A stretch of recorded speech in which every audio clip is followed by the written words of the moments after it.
Alright, so I'm gonna kind of do a little build breakdown here for RC Backlash Wave.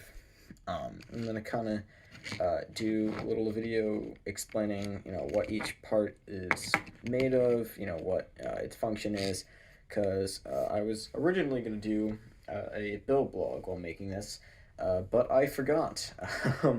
So I'm just gonna kind of go through this robot and kind of explain what I did.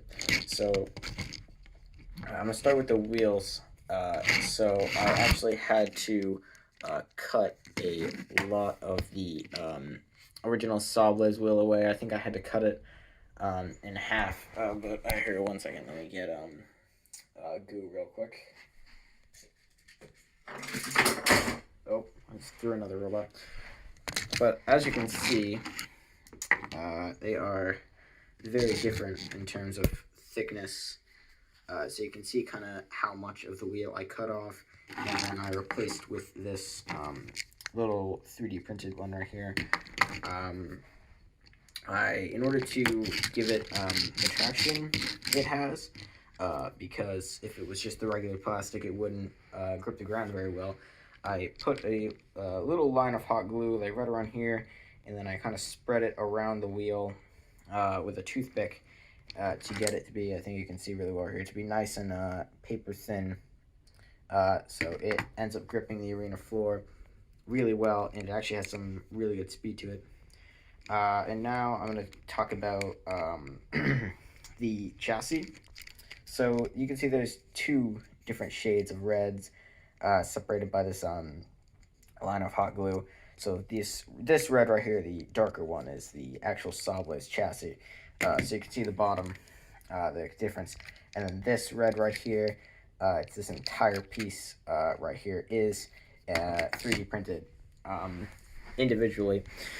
And then it has these little holes right here and here for these little white 3D printed weapon uprights to fit in, which hold the original Sawblaze spinner axle. So I could put this 3D printed weapon blade inside, and I kind of just didn't make it the most tight fit possible, so I kind of just slid these in and put some hot glue around to make sure they stay in place.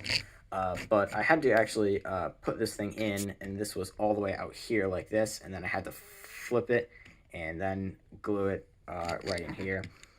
The weapon belt is actually a little too tight.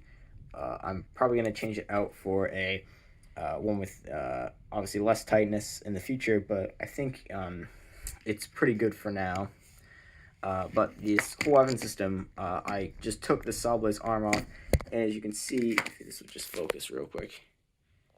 You can kind of see where I cut the Sawblaze arm off, and I kind of just spun the access ends around and put them down in the little crevice right here, so that it wouldn't interfere.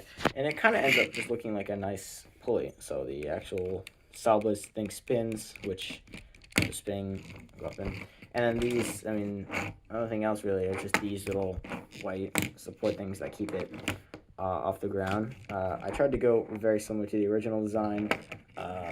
Yeah, I think I did well.